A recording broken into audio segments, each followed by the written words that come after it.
Hello প্রিয় বন্ধুরা, কেমন আছো? আশা করি সকলেই ভালো আছো। আবারও চলে আসলাম নতুন একটি গল্প নিয়ে। গল্পটি শেষ পর্যন্ত শুনলে তোমাদের দাঁড়িয়ে যাবে। আমার পরিবারে আমার মা আর আমার বাস। পরিবারে আমরা দুজন ছাড়ার কেউ নেই। বাবা করোনায় মারা যায়। গ্রামের সর্বদক্ষিণে আমাদের বাড়ি। তারপরে আর কিচ্ছুই নেই। পাহাড় জঙ্গলে ভর্তি, যেখানে কশিনকালেও কেউ আসে না। বাড়ির সাথে লাগোয়া কয়েক বিঘা জমি থাকায় আমাদের মা ছেলের সংসার কোনো মতে চলছে। বাবা মারা যাবার পর পড়াশোনা বাদ দিয়ে মার সাথে মাঝে মাঝে কৃষিকাজ করি। সবজির ক্ষেত করি বলে আমরাই যা করার করি। আর আমি একটা কাপড়ের দোকান চালাই। তো দুজনের সংসার বেশ চলছে। আমার বয়স ১৯ আর আমার ৩৬। ১৬ বছরে বিয়ে হয়ে ১ বছর পরে আমি পৃথিবীতে আসি। আমার গায়ের রং প্রচণ্ড ফর্সা। শুনেছি নানিও নাকি ফর্সা ছিল, তাই আম্মার এমন। আমার শরীরের রঙের মধ্যেই অপরূপ সুন্দরী তিনি। এমন চেহারা রূপসী নারী আর নেই আমাদের গ্রামে। কেউ বলবে না তার ১৯ বছরের সন্তান আছে। ২৪-২৫ বছর বয়সী বিবাহিতা নারীর মতো একদম। আমার সাথে আমার মনের প্রচণ্ড মিল। আমায় ভীষণ ভালোবাসে আম্মা। কখনো একটু বকাও দেয়নি জীবনে। বলে আমি তার সব কিছু। যাই হোক, আসল ঘটনায় আসি। আম্মাকে নিয়ে কখনো আমার মনে খারাপ চিন্তা ছিল না। সাধারণ মা ছেলের মতোই। তবে বয়সের সাথে সাথে নিজের বয়সের চেয়ে বড় মেয়ে ও মহিলা দেখে মনে সুপ্ত বাসনা তৈরি হতে থাকে। স্কুলে পড়ার সময় কখনো ক্লাসের মেয়েদের দেখতাম না। ম্যাডাম বা আন্টিদের প্রতি নজর যেত সবসময়। আর এখন এটা আরও বেড়ে গেছে। ১৯ বছরে অনেকে বিয়ে করে, কিন্তু আমার এখনো হয়নি। তার উপর কাপড় বিক্রি করি। দোকানে মহিলাদের পোশাকই বেশি। খুব কষ্টে তাদের সামনে নিজেকে সামলাই। আর তার উপর গ্রামের একমাত্র কাপড়ের দোকান আমার বলে সবাই এখানেই আসে কেনাকাটা করতে। গ্রামের এমন কোনো মহিলা বা মেয়ে নেই যাদের ওই কাপড়ের সাইজ আমি জানি না। ভাগ্য ভালো হলে প্রায়ই মাপ নিতে গিয়ে কৌশলে হাত বুলিয়ে মনে রাশ মিটাই। এমন করে আরও বেশি খালা কাকিদের প্রতি আগ্রহ বাড়ছে। এমন করেই যে একদিন আমার জীবনের মোড় ঘুরবে তা কখনো কল্পনাও করিনি। হঠাৎ এক রাতে স্বপ্নদোষ হল। মা ছেলে দুজন মানুষ, তাই একটা ঘর দিয়ে চলছি আমরা। আম্মা আমার বিপরীত পাশে একটা খাটে ঘুমায়। আমাদের মাঝে চাদরের বেড়া দেয়া। তো উঠে বসে দেখি বিছানা একদম তলিয়ে দেছে ভিজে। লুঙ্গির শুকনো অংশ দিয়ে বিছানায় ভেজাটুকু কোনোমতে মুছে টয়লেটে গেলাম। টয়লেট শেষে ঘরে ঢুকতেই হঠাৎ চোখটা আম্মার দিকে গেল। আর চোখ আটকে গেল সেদিকে। শাড়ি উপরে উঠে পায়ের কিছুটা বেরিয়ে আছে, কিন্তু এইটুকু দেখে আমার চোখ আটকে গেল। নিজের অজান্তেই কেমন একটা ঘুরে হারিয়ে গেলাম। আমিও এগিয়ে আম্মার কাছে গেলাম। আম্মা গভীর ঘুমিয়ে আছে। নিঃশ্বাসের সাথে বুকটা ওঠানামা করছে। আর কেউ যেন আমার বুকে ঢাক পেটাচ্ছে। মন ভরে অধীর আগ্রহে আম্মার রূপ দর্শন করছি। হঠাৎ আম্মার মরা ভাঙতে লাগল ঘুমের মাঝে। আমি দ্রুতে নিজের বিছানায় এসে শুয়ে পড়ি। সারা রাত শুধু আম্মার কথা ভেবেই পার করলাম। ঘুমাতে পারলাম না। অনেকক্ষণ পরে চোখ বুঝলাম। সকালে উঠে উঠোনে গিয়ে দেখি আম্মা গরুর দুধ দোহাচ্ছে। আগেও দেখেছি, কিন্তু আজ চোখে পড়ল আম্মার পিঠ অনেকটা খোলা। মসৃণ ত্বকের পিঠ দেখে সাবানের অট করা নায়িকার সব ফেল। রাতে আম্মার সামান্য সৌন্দর্য দেখেই আমি আম্মার প্রতি নিষিদ্ধ আকৃষ্টতা অনুভব করতে লাগলাম। এটা খারাপ বা ভালো এমন কোনো চিন্তাই মাথায় আসছে না। আম্মার পিছনে দাঁড়িয়ে দেখেই যাচ্ছি।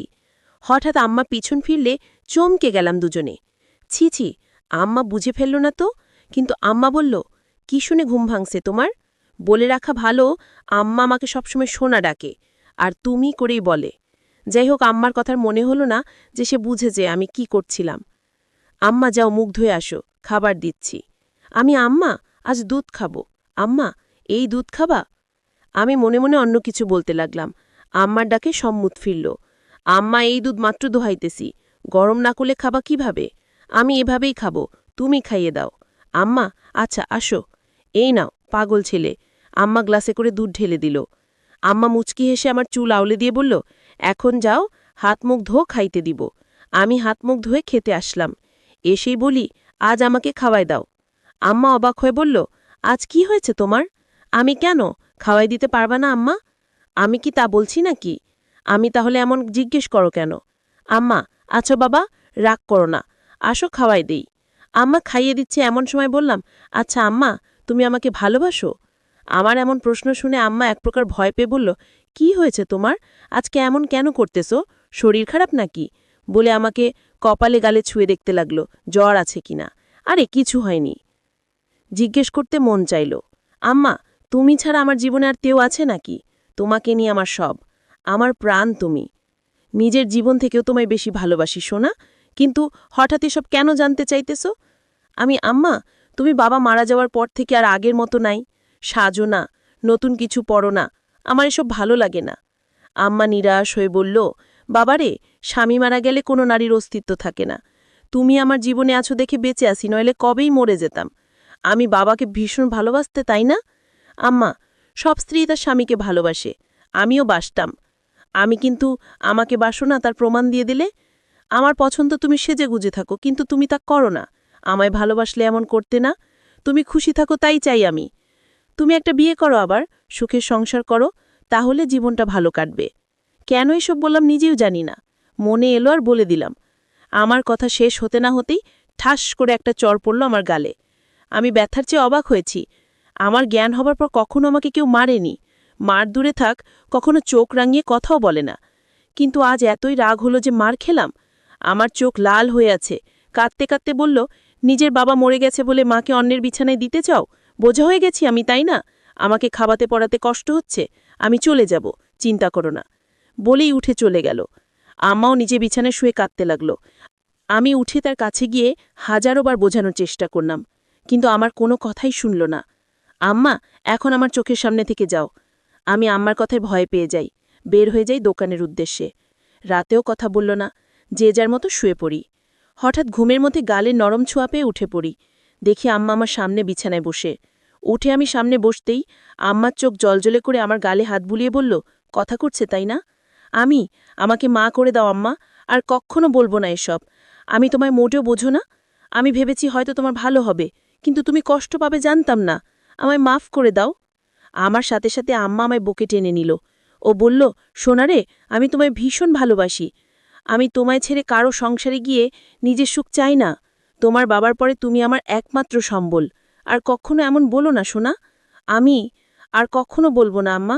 আমার উপর আর রাগ করে থেকো না। এবার মনের কষ্ট আর ভয় দূর হলে আমি মার সৌন্দর্যের উপর আবারও আকৃষ্ট হলাম। পরদিন বিকেলে বাড়ি ফিরে আমি চমকে উঠলাম। আম্মার পরনে একটা সবুজ শাড়ি আর হলুদ ব্লাউজ পরায় চমৎকার মানিয়েছে, একদম ষোড়শী ললনা লাগছে। আমায় ডেকে মুচকি হেসে বলল, এখন ঠিক আছে তো? তুমি সত্যি আমার জন্য নতুন শাড়ি পরেছ আম্মা? নইলে কি অন্য কেউ আছে আমার? আমি খুশিতে আম্মাকে জড়িয়ে চড়ি। আম্মাও সাড়া দিল, আম্মা তুমি আমার জান, তোমার খুশি আমার খুশি। তুমি নতুন নতুন সাজবে তো আমার খুব ভালো লাগে। আম্মা বুঝেছে, তোমাকে এখন সুন্দরী একটা মেয়ে দেখে বিয়ে দিতে হবে। আমি আর কখনো বিয়ের কথা আনবে না আম্মা। সে কি, বিয়ে কেন করবে না? আমি আমি শুধু তোমায় নিয়েই থাকব আম্মা। আরে পাগল, আমি তো থাকবই, বিয়ে করতে তাতে সমস্যা কোথায়? আমার আর তোমার মাঝে অন্য কেউ আসতে পারবে না। আমি চাই না আমাদের মাঝে কেউ আসুক। আর কখনো বিয়ের কথা বলবে না। তুমি ছাড়া আর কাউকে নিয়ে আমি সংসার করতে চাই না। আম্মা, আমার কথা মা ছেলের মমতাময় ভাব বুঝেছে, কিন্তু তা ছাপিয়েও যে আমি তার মন প্রাণ সব পাবাটা ভাবছি, তা তো সে জানে না। আম্মা, আচ্ছা বাবা, আর বলবো না। আম্মা কিছুক্ষণ আমায় চেয়ে দেখল, বলল, আচ্ছা যাই হোক, বললে না তো আমায় কেমন লাগছে? আমি একদম পরী লাগছে, তোমার মতো সুন্দরী দুনিয়ায় কেউ নেই। আম্মা, আর দুষ্টু, খালি মজা করো। আমি সত্যি বলছি, বিশ্বাস করো আম্মা। আচ্ছা আচ্ছা, হয়েছে, এখন যাও, গোসল করে আসো। আমি পুকুরে গেলাম গোসল করতে। বাড়িতেই পুকুর, আমাদের ঘরের পাশে। আমি গোসল করে গা মুছে সেই হালকা ভেজা গামছা পরেই এসে আম্মার সামনে দাঁড়িয়ে বললাম, ভিতর থেকে লুঙ্গি এনে দাও না আম্মা। হঠাৎ আম্মার চোখ খেয়াল করলাম আমার গামছার দিকে। নিচে তাকিয়ে দেখি আমার ওটা স্পষ্ট আকার বোঝা যাচ্ছে। তার মানে কি আম্মা তাই দেখছিল? আমি মেলাতে পারলাম না। সেদিন রাতে হঠাৎ ঘুম ভাঙল একটা অদ্ভুত শব্দে। উঠে ভাবলাম আম্মার কাছে দেখি দেখি বিছানায় নেই আম্মা, দরজা খোলা। হয়তো বাহিরে কোনো সমস্যা হয়েছে কিনা ভেবেই তড়িঘড়ি করে বাহিরে গেলাম। আম্মাকে ডাক দিলাম, কিন্তু সাড়া নেই। হঠাৎ একটা শব্দ এলো গোসলখানার থেকে। পুকুরে গোসল করে আম্মা, তবে মাঝে মাঝে গোসলখানায়ও করে, তাই সেখানে এগিয়ে গেলাম দেখতে শব্দ খুঁজে। এগিয়ে যেতেই শব্দ বাড়ছে। হঠাৎ শব্দটা কেমন অদ্ভুত হলো। বুঝতে পারছি না এমন শব্দ কিসের জন্য করছে আম্মা। এগিয়ে গোসলখানার কাছাকাছি যেতেই পর্দার ফাঁকে যা দেখতে পেলাম তা আম্মার প্রতি আমার ধারণার পাল্টে দিল। গোসলখানার দরজা নেই, পর্দা লাগানো বলে সব দেখছি, কিন্তু আম্মা জানি না। আম্মা টিউবওয়েলের চোখা অংশের ওপর বসে আজব কাজ করছে। শাড়ি পরা বলে তা দেখা যাচ্ছে না, কিন্তু বোঝা যাচ্ছে কাজ সেরে। আম্মা টিউবওয়েল থেকে নেমে গেলে আমি চুপি পায়ে ঘরে এসে শুয়ে পড়ি।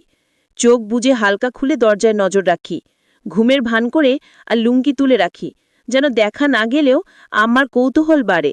আম্মা ঘরে ঢুকল, দরজা আটকেই আমার বিছানার কাছে এসে দাঁড়ালো। সে দাঁড়িয়ে থাকাই তার চোখে বাহির থেকে জানালার ফাঁক দিয়ে আসা চাঁদের আলোয় স্পষ্ট দৃষ্টি আমায় গিলে খাচ্ছে। ঘুমের মাঝে আমি আড়মোড়া ভাঙার ভান করলাম, তাতে আম্মা তড়িঘড়ি করে চলে গেল নিজের বিছানায়। আমার মন খুশিতে নেচে উঠল আম্মার আমার প্রতি এতই আকর্ষণ দেখে। কখন যে আমার কথা ভাবতে ভাবতে ঘুমিয়ে গেলাম বলতেও পারি না। সকালে ঘুম ভাঙতে উঠে দেখি আম্মা এখনো ঘুমিয়ে আছে, কিন্তু অবাক করা বিষয় দেখি মাঝখানের চাদরটা সরিয়ে রাখা। আম্মাকে দেখে চোখ আটকে গেল। আমি আম্মাকে ডাকলাম, আমি